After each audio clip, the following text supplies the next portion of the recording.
Shri Shuka Uvacha.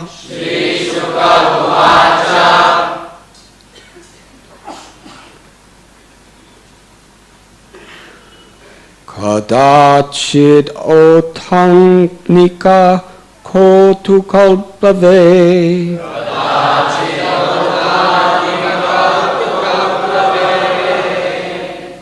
Janmaksha yoge samaveta yoshitam.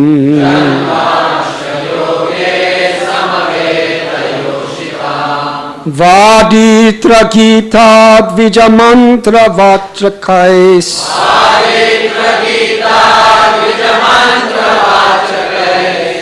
Chakhara Sunor Abhisechanam Sati.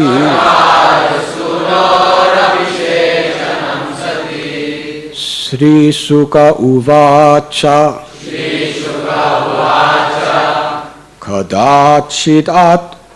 Kadachit authankika kotuka plave.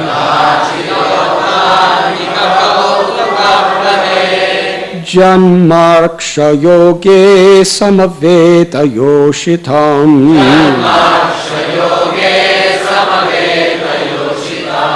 Vaditra Gita Dvijamantra Vachakais.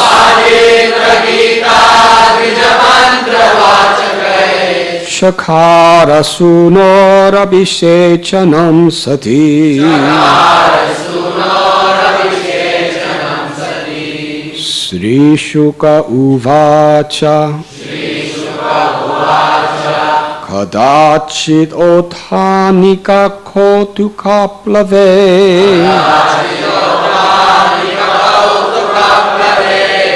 Janmaksha yoge samaveda yoshitam. Vaditra Gita Dvijamantra Vachakais. Shakhara Sunor Abhisechanam Sati.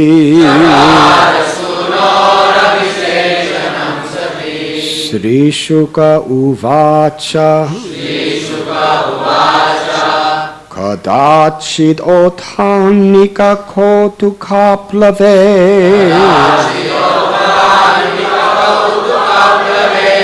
Janmaksha yoge samaveta yoshitam.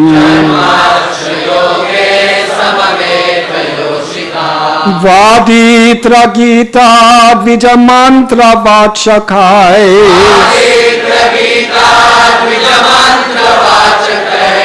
Shakhara Sunor Abhisechanam Sati.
Ladies.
Shri Shuka Uvacha.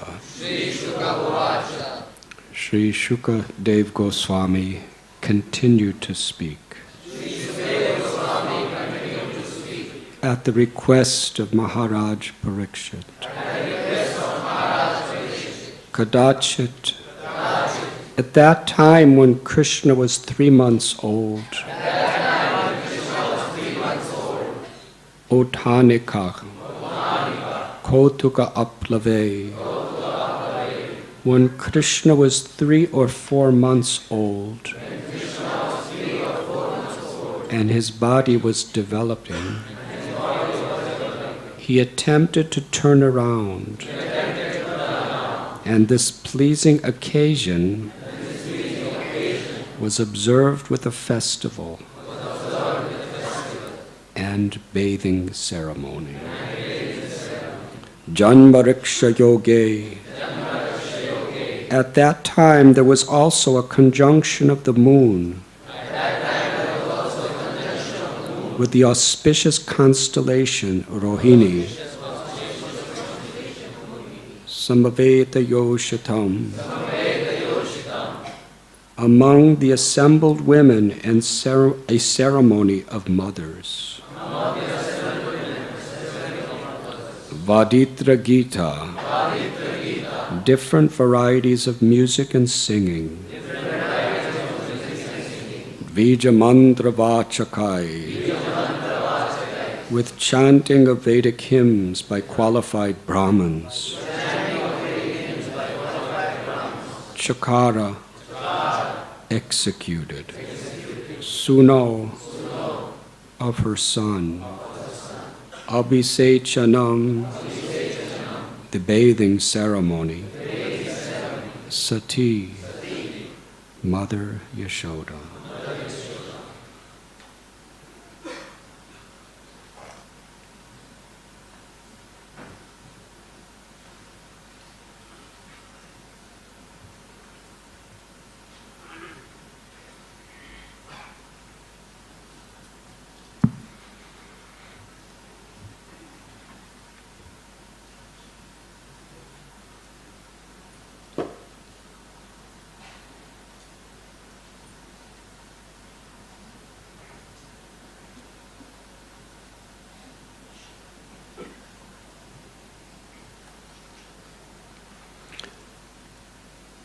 Shukadev Goswami said, when Mother Yashoda's baby was slanting his body to attempt to rise and turn around, this attempt was observed by a Vedic ceremony. In such a ceremony called Uttana, which is performed when a child is due to leave the house for the first time, the child is properly bathed. Just after Krishna turned 3 months old, Mother Yashoda celebrated this ceremony with other women of the neighborhood. On that day, there was a conjunction of the moon with the constellation Rohini, as the Brahmins joined by chanting Vedic hymns, and professional musicians also took part. This great ceremony was observed by Mother Yashoda. Purport by His Divine Grace, A.C. Bhaktivedanta Swami Prabhupada. There is no question of overpopulation or of children's being a burden for their parents in a Vedic society. Such a society is so well organized and people are so advanced in spiritual consciousness that childbirth is never regarded as a burden or a botheration. The more a child grows, the more his parents become jubilant. And the child's attempts to turn over are also a source of jubilation. Even before the child is born, when the mother is pregnant, many recommended ritualistic ceremonies are performed. For example, when the child has been within the womb for 3 months, and for 7 months, there is a ceremony the mother observes by eating with neighboring children. This ceremony is called Swadabhakshana. Similarly, before the birth of the child, there is the Garbhadhana Samskara. In Vedic civilization, childbirth or pregnancy is never regarded as a burden. Rather, it is a cause for jubilation. In contrast, people in modern civilization do not like pregnancy or childbirth. And when there is a child, they sometimes kill it. We can just consider how human society has fallen since the inauguration of Kali Yuga.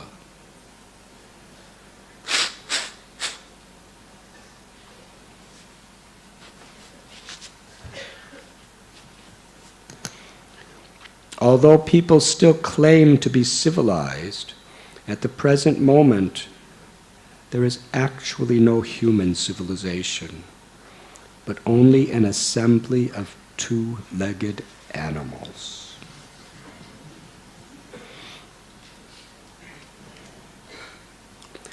Om Agyantimidandasya Jnananjana Chalakaya Chakshurun Militam Jena Tasmai Sri Gurave Namaha Sri Chaitanya Manobhishtam Sthapitam Yena Bhutale Swayam Rupa Kadamayam Dadati Swapadantikam Vandeham Sri Guru Sri Jutha Padakamalam Sri Gurun Vaishnavanscha Sri Rupam Sagrajatam Sahagana Raghunathan Bitham Tam Sajivam Sadvaitam Savadutam Parijana Sahitam Krishna Chaitanya Devam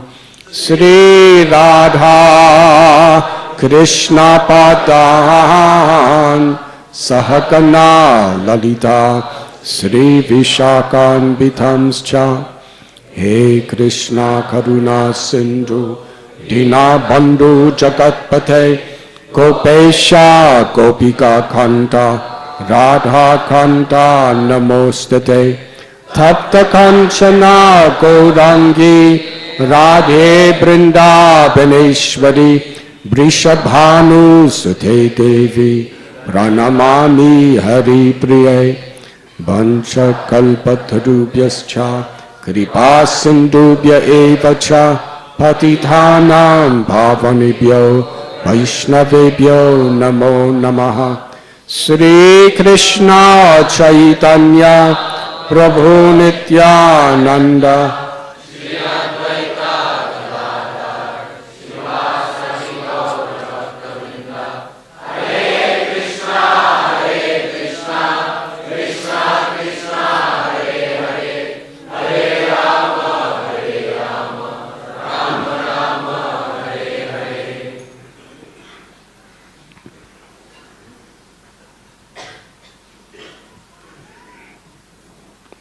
We are reading today from Srimad Bhagavatam, Canto 10, Chapter 7, entitled The Killing of the Demon Trinavarta.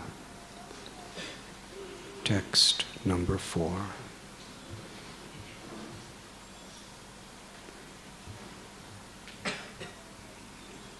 In this purport, Srila Prabhupada is highlighting the nature of the culture of the Vedic civilization, wherein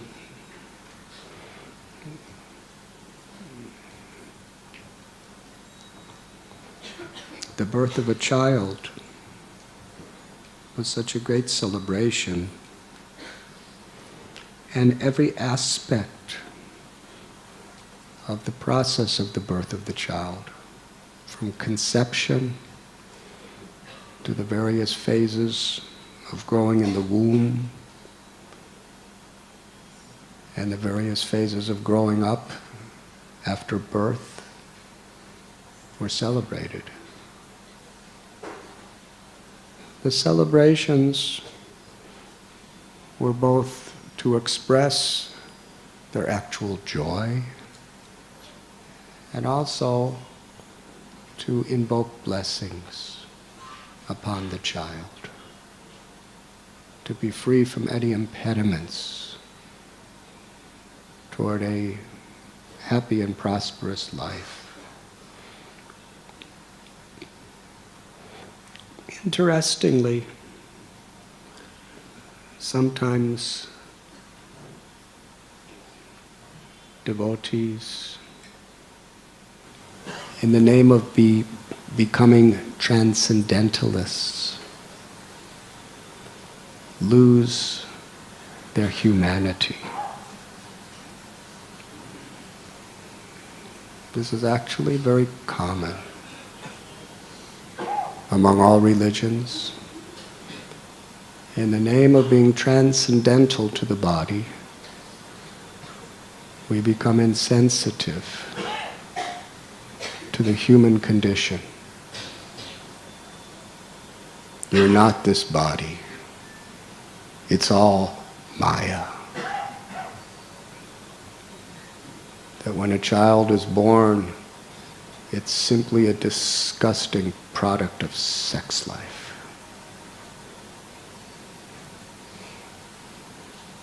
But we don't find that here in the Srimad Bhagavatam. We find just the opposite. A devotee is Narottam. A devotee is supposed to be the best human being. The Srimad Bhagavatam tells us, unless we come to the mode of goodness, sattva guna, we cannot transcend the modes of nature.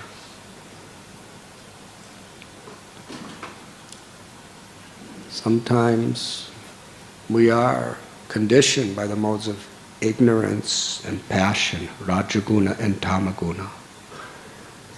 And in the name of a transcendental philosophy, we want to bypass the mode of goodness and just go right from our anger and our lust and our envy right to the transcendental platform.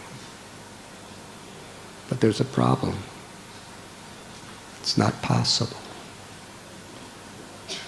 These 4 regulative principles that we follow are simply helping us to sustain some principles of the mode of goodness, so that when we actually perform bhakti, chanting God's holy names, hearing Srimad Bhagavatam, worshipping the deities, we can actually transcend the modes of nature.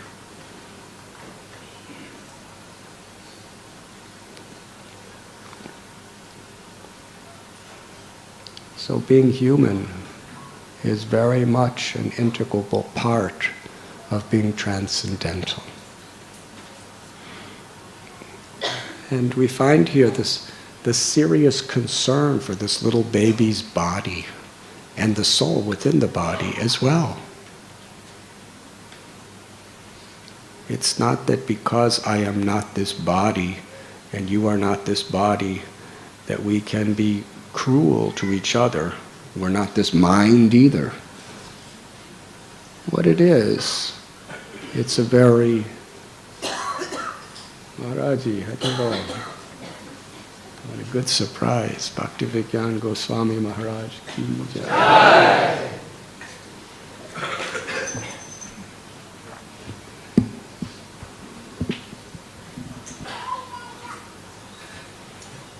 We can take transcendental philosophy as a justification with an absolute justification to act recklessly, immoral, or even cruel. We are not this body and mind, but we find transcendental people are the most compassionate to the body, mind, and soul.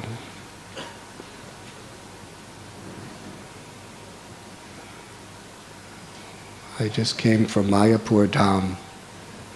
There was the well-known story of when Srila Prabhupada invited devotees from all over the world for the first festival for Gaur Purnima. At that time, there was only one building that was still a construction site. And it was in expansive fields. There were countless mosquitoes. There was no sanitation. Srila Prabhupada called everyone there. And he would, at night when most people were sleeping, he was going around seeing if everybody was all right, making sure that they had the right food, making sure they had mosquito nets, making sure that they had some proper sleeping arrangements. He wasn't saying, you aren't this body. Sick, Maya. No, he was very concerned. He was more human than any human could be. And at the same time, his aim was to liberate their souls. Because this body is a medium, and this mind is a medium at which we serve God through reaching the soul.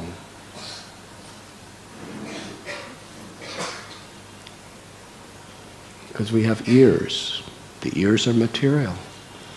But when they're used to hear Krishna Katha, the ears facilitate liberation. The eyes are just mundane earth, water, fire, air, ether combination. But this mundane eye, when it's used to see the beautiful form of the Lord and the deities and the devotees of the Lord, the eyes are the facility to liberate us. And what is this tongue? Recently I went to one very famous place in Italy where there's a huge, magnificent cathedral. And it was built in honor of one saint. They had his tongue in that cathedral. They cut out his tongue after he died, and they preserved it in such a way, and it's actually on display. You could see his tongue. He lived about 700 years ago. It's a 700-year-old tongue. And they built a whole cathedral around it. Because that tongue spoke and enlightened so many thousands and thousands of people. And his words that were spoken on his tongue were written down by people, and it's still enlightening millions and millions of people. Now, if you look at the tongue, it's really dried up. Kind of doesn't look like a deity in any way, but that's like the deity. But the principle is there. Now, what is a tongue? It's just this kind of strange piece of flesh. Doesn't have any bones in it. It kind of flips around like a little snake.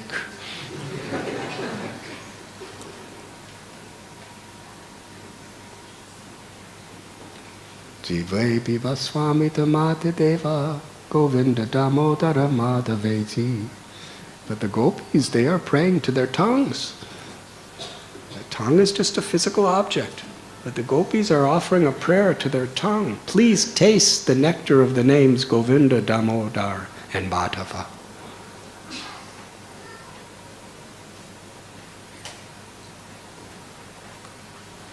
So through simply utilizing this material facility of a tongue for the proper purpose, it opens the doors to the highest liberation through chanting God's holy names.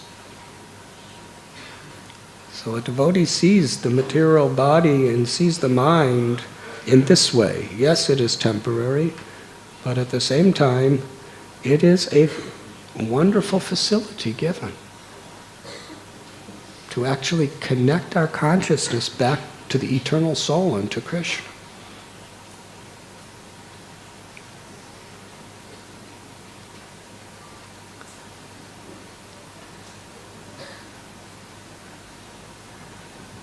And sometimes devotees have a misconception that grihastha life is meant simply to suffer so bad that you ultimately become detached.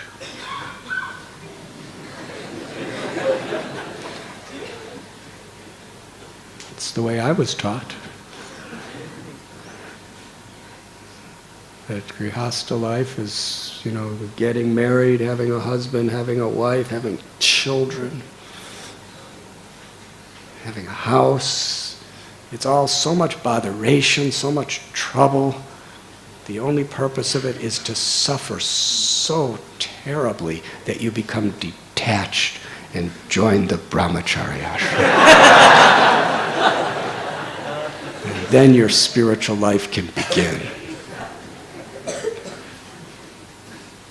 But that's not what we read in Srimad Bhagavatam. Srila Prabhupada is explaining how in the Vedic civilization, grihastha life was actually full of joy. There were celebrations and ceremonies and festivals for every little detail that we don't even take notice of here. This festival that we're reading about today, and you people who are married and had children, I don't know, maybe you had festivals for this. But did you have a festival when your child first slanted his body to roll over? Please raise your hand.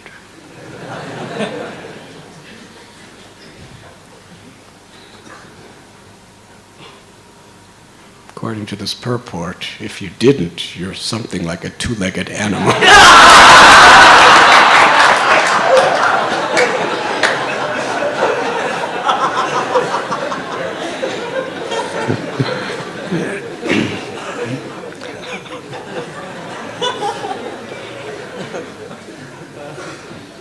But such refined sensitivity The child is first starting to be able to slant its whole body and turn over. And when the mother and father see this, oh, Uttana! Call the Brahmins, call the musicians. And they're having yagyas and they're doing abhishekams for the baby and they're chanting mantras and it's joyous. And Mother Yashoda, how is she? She's inviting all the Brijabasis to celebrate. They're serving out feasts, they're having kirtans, they're dancing, they're singing, she's receiving guests. And little baby Krishna, he just leaned. Now, Krishna knows everything, even if he's a baby, but ordinary babies, they don't know what's happening.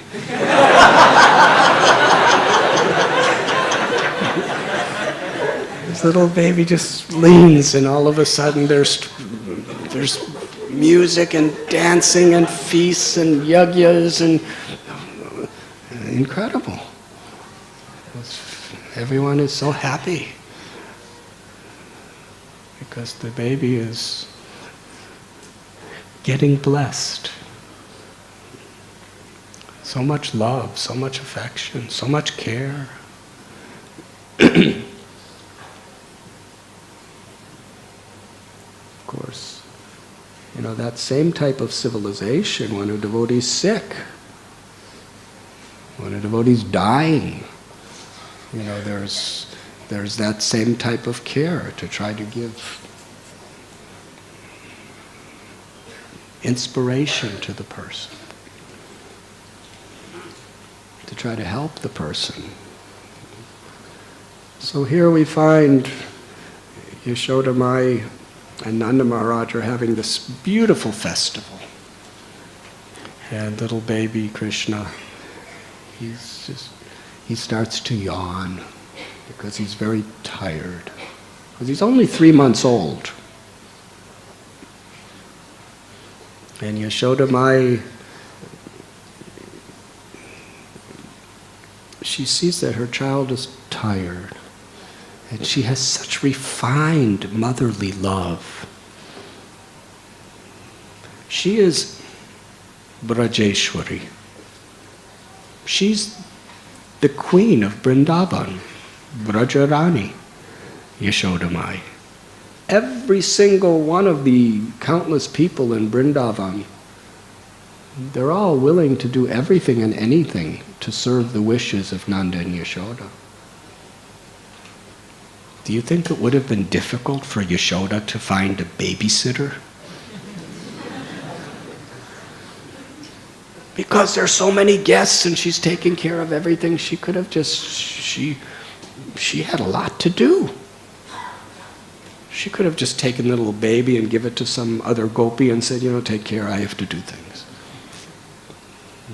She wanted the highest quality of happiness for Krishna. So she understood Krishna needed to sleep. And Prabhupada describes here that when a baby like this at that age wants to sleep, the mother wants the baby to feel so protected and so sheltered and so loved when it goes to sleep. That Mother Yashoda, they made a little bed underneath, because they were right in the middle of this whole festival scenario. They made a little bed under a cart, big cart, that was holding utensils. And Yashoda Mai laid down with Krishna under the cart, embracing him. And in this way, feeling the love of his mother, he fell asleep. The idea of a child could sleep so nicely if he's feeling the love of his mother. Then after Krishna fell asleep, then Yashoda Mai left him there. There were people around, and then she went, because there were so many people she had to greet and she had to serve, and she had so many arrangements that she was doing.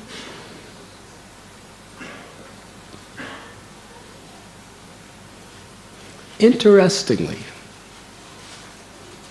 who is the person who is with such refined sensitivity appreciating these details of motherly love and motherly care. Who is the person who is explaining how joyful all the Brijavasis were to see this little baby growing? Shukadev Goswami. He's the most transcendental person that ever lived. Who is Shukadev Goswami? Let's go back to his own realizations.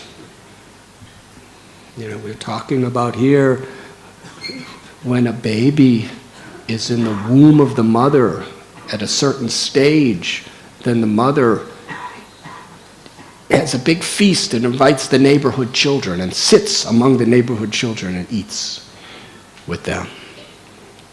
And meanwhile, there's yagyas and all these other things going on.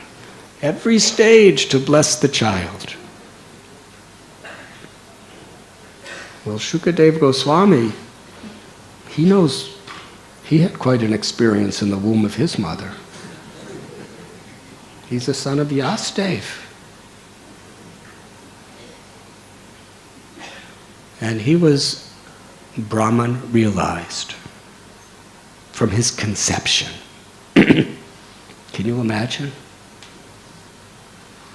Time of conception, God knows what it looks like. You have to kind of see it under a telescope or something, or a microscope. This little emulsification of semen and ovum, and I never studied biology, but I read in the scriptures some of these things, and then a little life form comes. The life transfers, and then the body begins to develop. From that stage, he was a liberated Brahman realized soul. Fully conscious.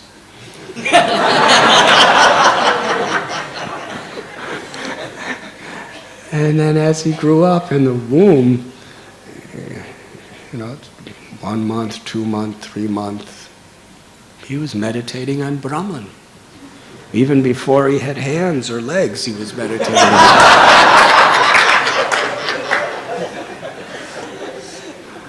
Even before his brain, he was meditating on Brahman.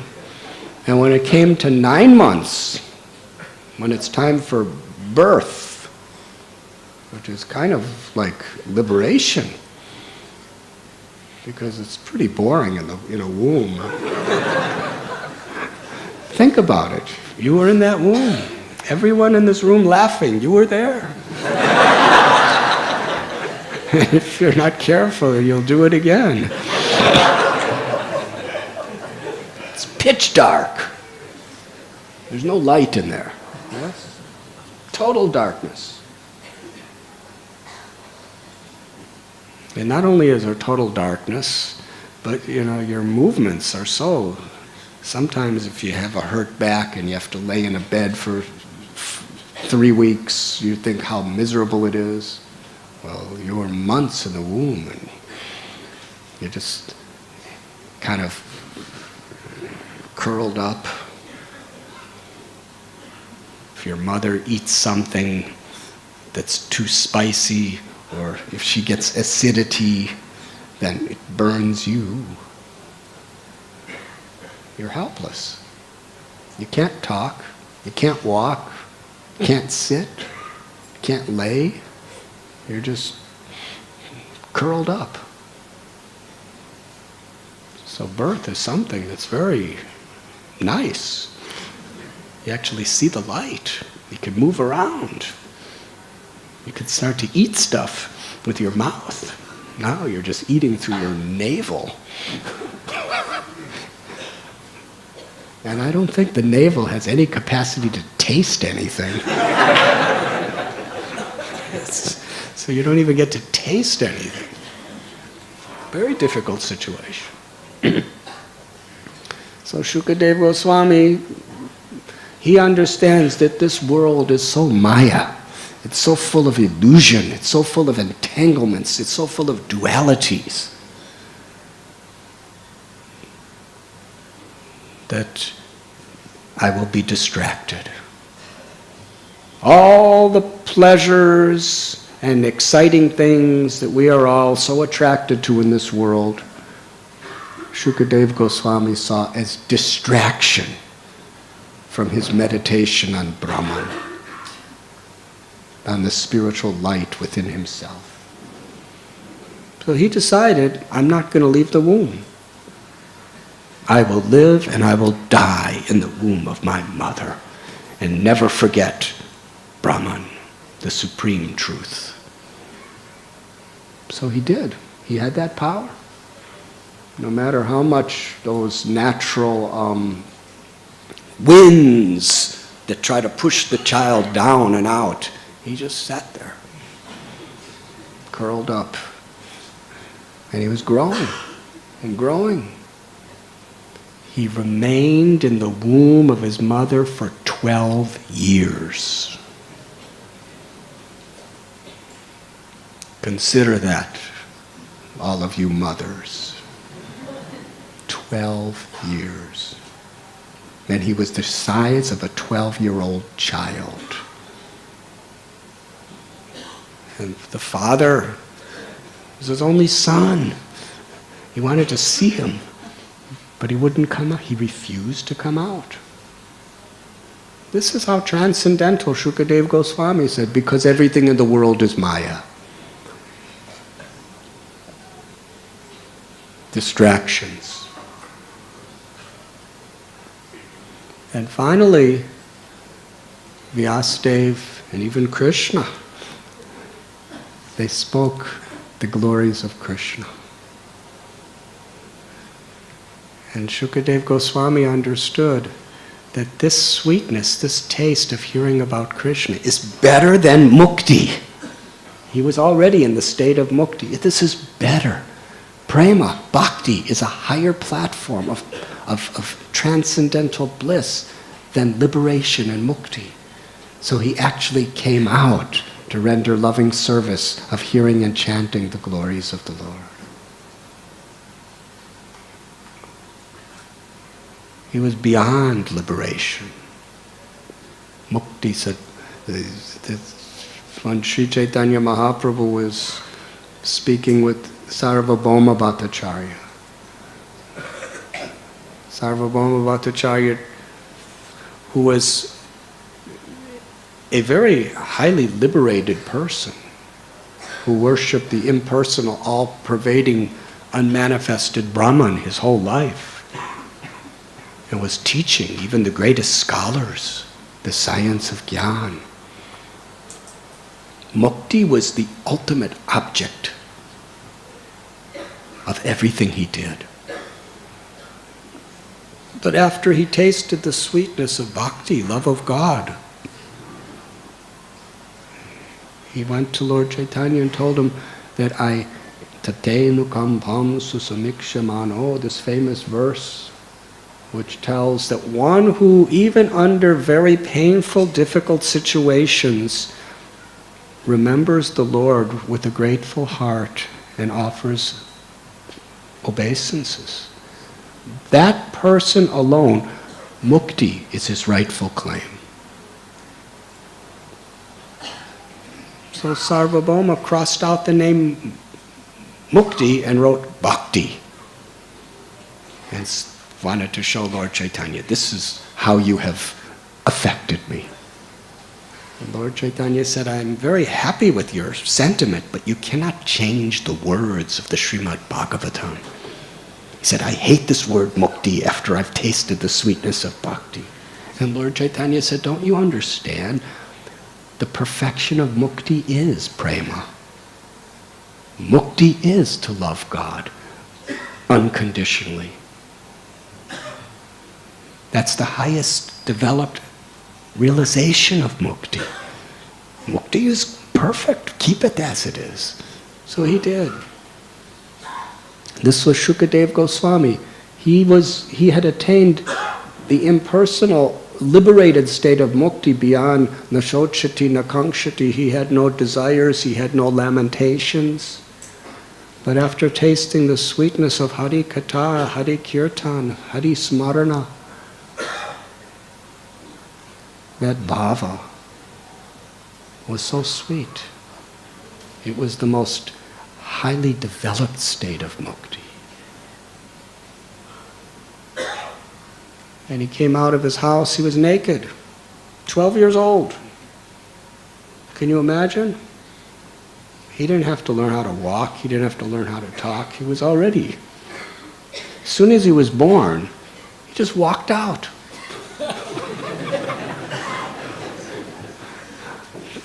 Mother and father, they waited 12 years for this. He just left home. So the father was chasing after him. Shukadev, come home, come home. He just kept walking. He didn't even have clothes on. That was just like that was a distraction, thinking about clothes. Today people are very attached to fashions. Shukadev Goswami, he just walked out. This fashion that Prabhupada gave us. Whether I'm sitting with the brahmacharis taking prasad, or whether I'm in a holy place, or whether I'm yesterday at a marriage with all distinguished aristocratic people, same.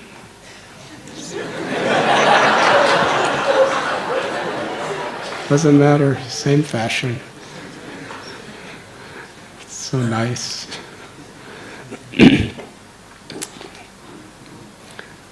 So Shukadev was going, and he didn't even see the difference between male or female or anything. He was completely absorbed in seeing the essence.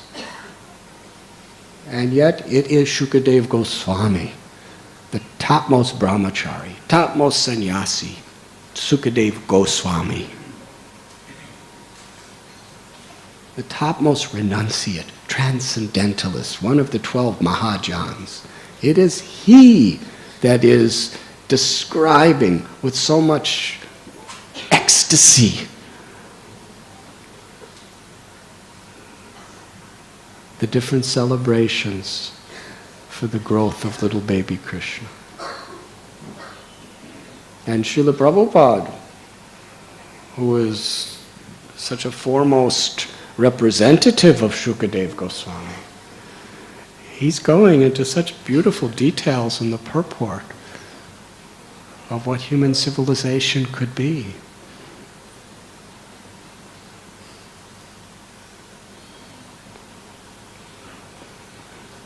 Such joy. Of course, we are speaking about Krishna and how he is growing up, so that is supremely transcendental subject matter. But Srila Prabhupada is explaining that any child that is growing up and going through these stages of starting to lean, utthana, it is celebrated. It's taken so seriously. People are enjoying because they understand that this is a child of God. This is a mamaivam so jiva loke jiva bhuta sanata. This is a part and parcel of Krishna.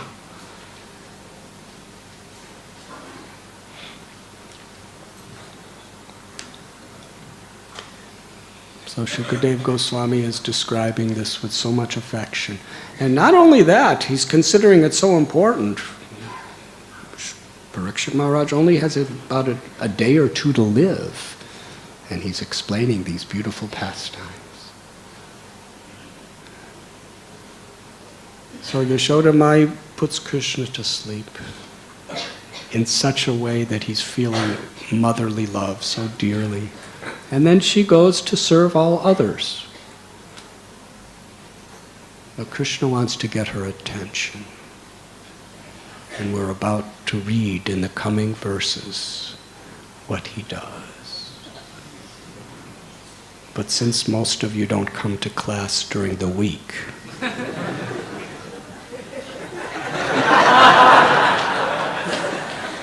because next weekend this section of the Bhagavatam will be complete. So would you like me to share with you what is about to happen?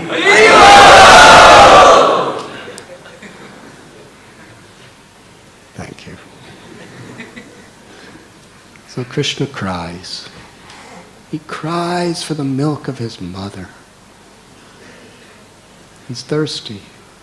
And what is the milk of his mother? The milk of his mother is her love. When Yashoda Mai, the milk that comes from her body is her Vatsalya Ras, her Vatsalya Bhava. Her motherly affection is manifesting in the form of milk. This is also very, very important understanding that physical manifestations of internal love are very sacred. When we offer the arti, we offer incense, chamara, the lamp with ghee. Krishna doesn't need ghee on a piece of cotton that's lit with a match. He has unlimited goddesses of fortune constantly worshiping him. He's from Goloka, where every cow is a Kamadhenu cow. Can you imagine how much ghee is there? So he needs our little ghee lamp, a little wick.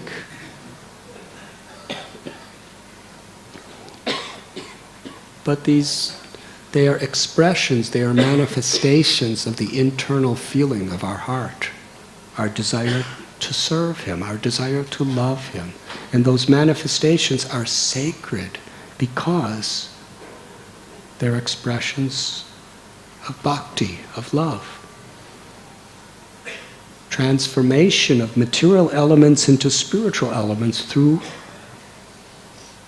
the intention of love.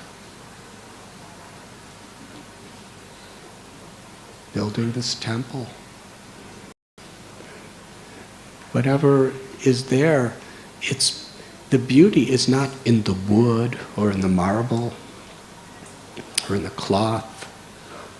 The beauty is in the intention of devotion, the will to serve in which it is offered.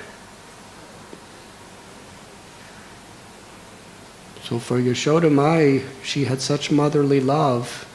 That motherly love was spontaneously, ecstatically expressed through milk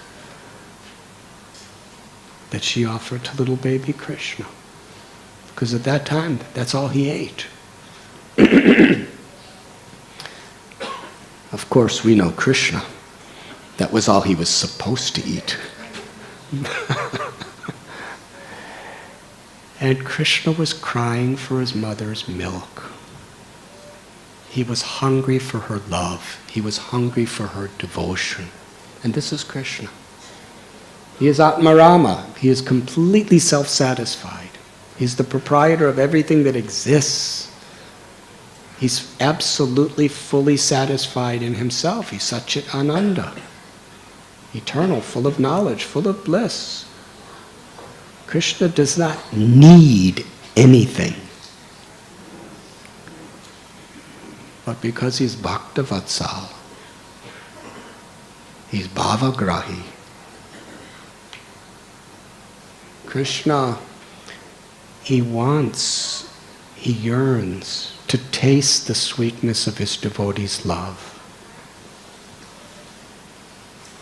So here Krishna is yearning for Yashoda Mai's motherly love. And not only that, he's crying. How beautiful. That absolute truth who's the source of Almighty Allah, who's the source of Almighty Narsinghadev, who's the source of Almighty Mahavishnu, who's the source of Jehovah and the Lord of all creation, who by a mere glance can destroy entire civilizations of wicked people. He's crying. Hari Hari. Really crying. tears. Ah! Of course, when Krishna cries, it's very sweet. When babies cry, I don't know what you mothers think, but the rest of us, it's not very sweet.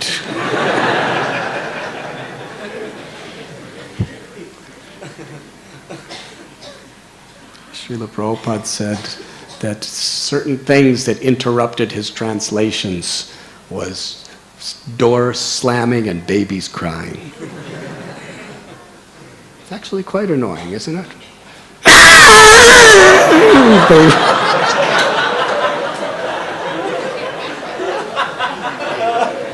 You know, when we're giving class and a cell phone comes off, do do do do do do do do. You know, okay, turn off your cell phone. But then, it's very upsetting. Baby's crying. I'm sorry.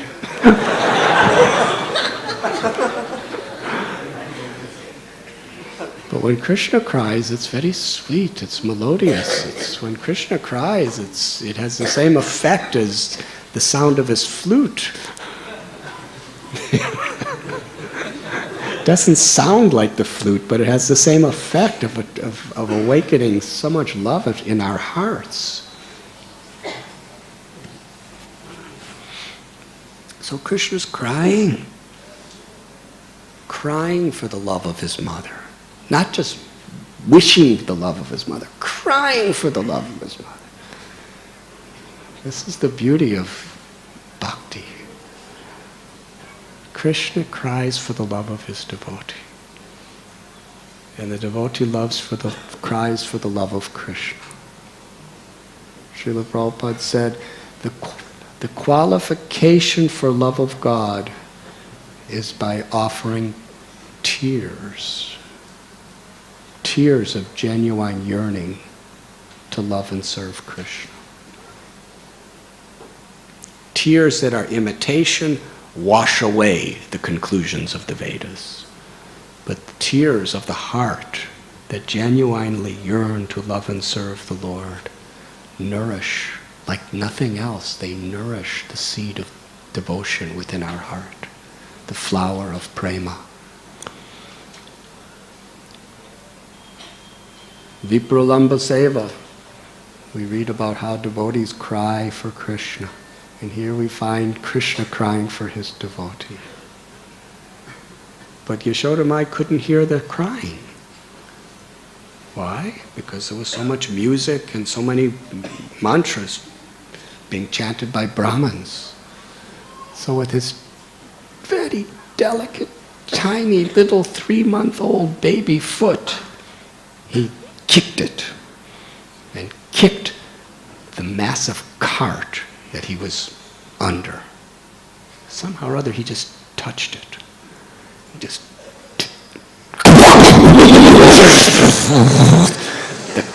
the cart kind of rose into the air. It was a massive cart. It had all kinds of utensils of gold and silver and copper and brass and all of these pots and utensils. And the cart, according to Jiva Goswami, it went up in the air. And the wheel of the cart was completely pushed right out of its axle and went flying. And the spokes were shattered. And the cart went tumbling down to the ground with such a loud, loud crashing sound.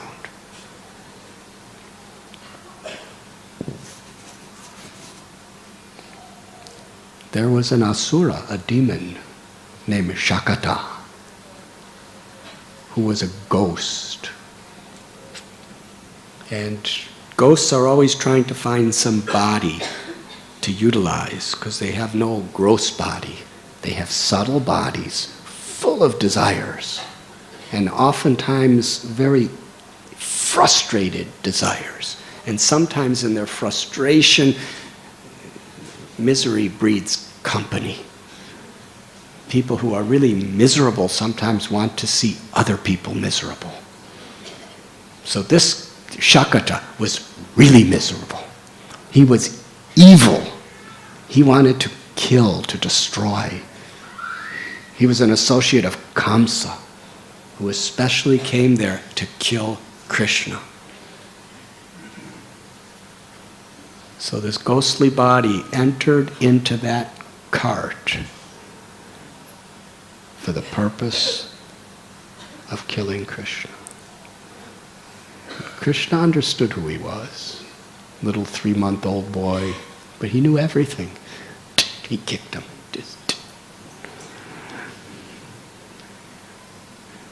And he liberated Shakatashvara. Killed his body and liberated his soul.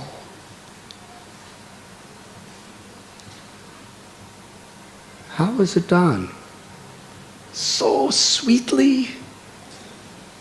Understand, this was the massive, very hard, powerful body of an asura. And how did Krishna, he was only a tiny little child, how did he even reach the cart with his foot? Somehow or other, he just kicked, and he happened to hit.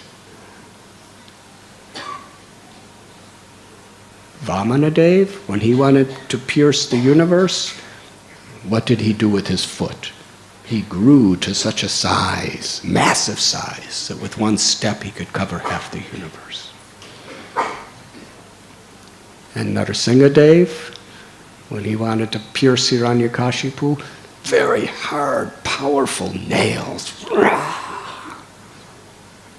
But Gopal, he stayed his same little tiny body. He didn't grow like Vamanadev. And his feet, that little foot, was softer than a leaf. The Acharyas explain that a baby tamal leaf, have you ever touched one? Not a full-grown tamal leaf. We have some tamal trees downstairs.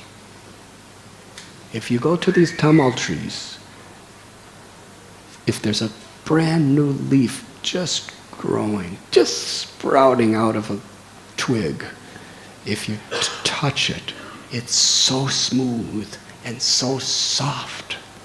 Krishna's limbs were softer and smoother than a tamal leaf. What to speak of, he's a baby. But yet it shattered this massive demoniac cart. Just to show that even if Krishna wants to perform the most powerful deeds, he doesn't allow it to interrupt the sweetness of his relations with his devotees. He does it as a little baby crying for the milk of his mother.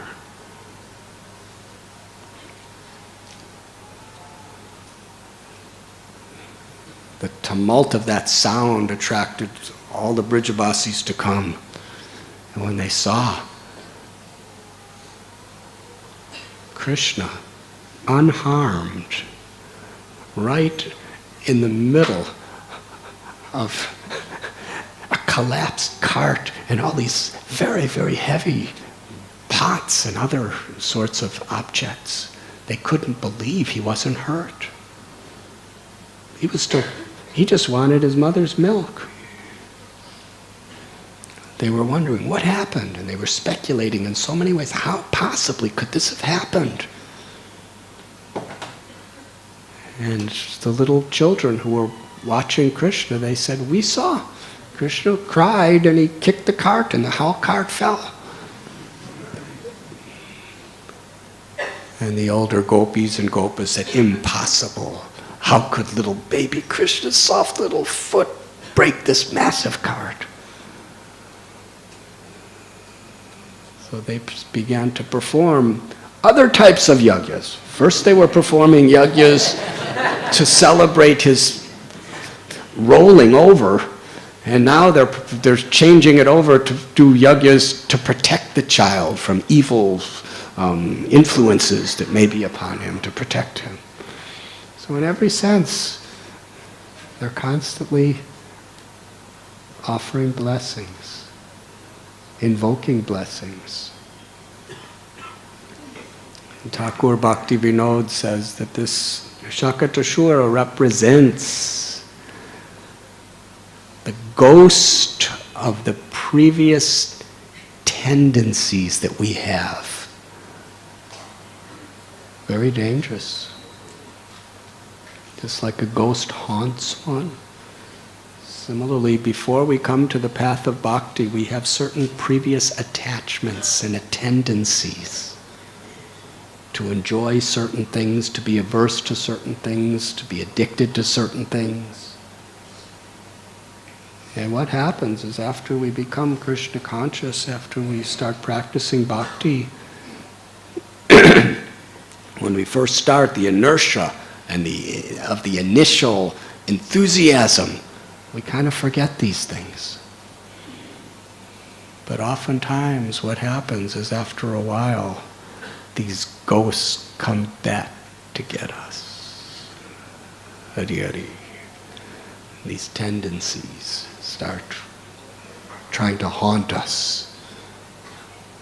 The conditionings of our past. And they are great obstacles unless we understand how to deal with them. When these Shakatashuras come after us, the only way to rise above them is to cry out, just like Krishna cried out for Yashoda to kill Shakatashura.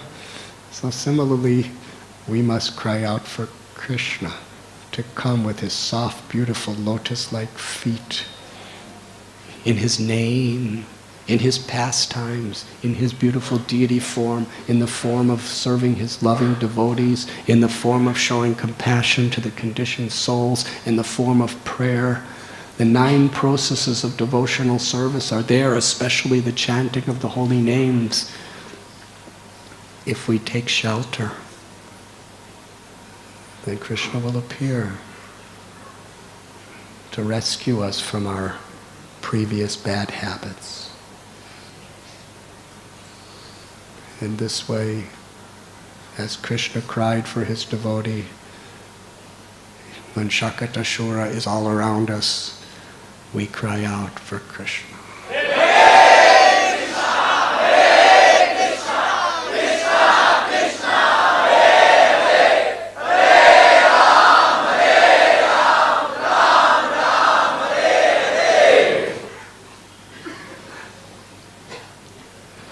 And then we could be very liberated two-legged animals.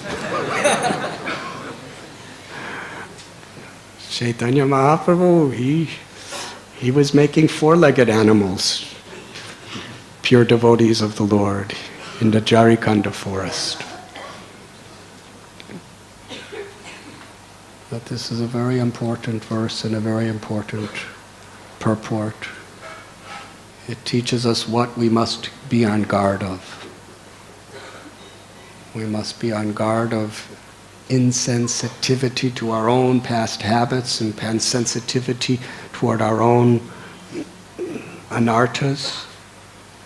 We must deal with them. We must take shelter of Krishna. And also the understanding of the beauty of bhakti culture.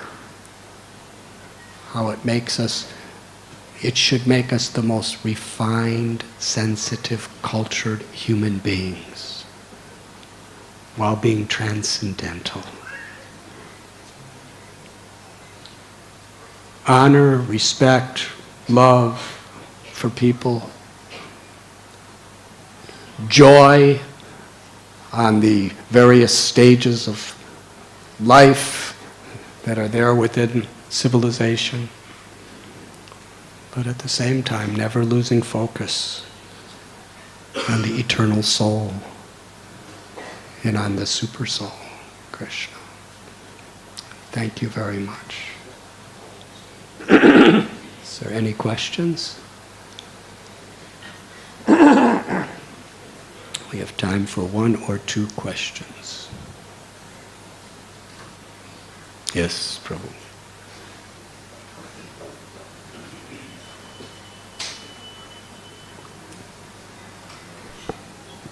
Hare Krishna.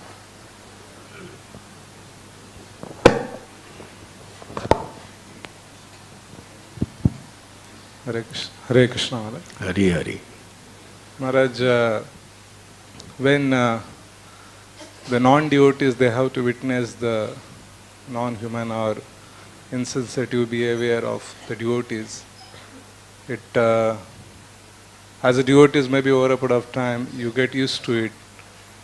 But when the non-devotees, they have to witness it, and when they express their sorrow. Witness what? Non-devotees, when they witness the insensitive behavior or non-human behavior of the devotees, then it really becomes difficult to tackle that situation. So I'm saying you just go speechless. You just don't understand what to say to them or how to handle that situation. So Maharaj, it's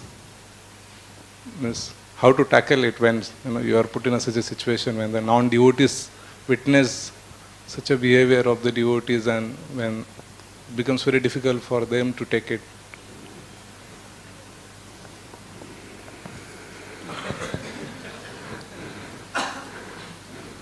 Haribo.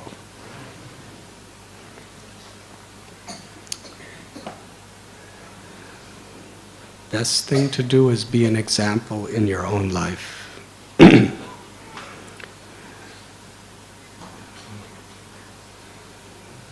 By our own example, we can inspire so many people. So we should be honest. We should be honest when we're speaking to them that, this person may be a great soul and everything else, but still, this is not really, sorry for his carelessness. We should be honest.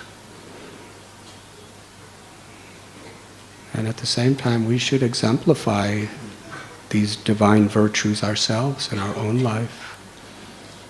And among people that we have influence over, we should inspire these virtues.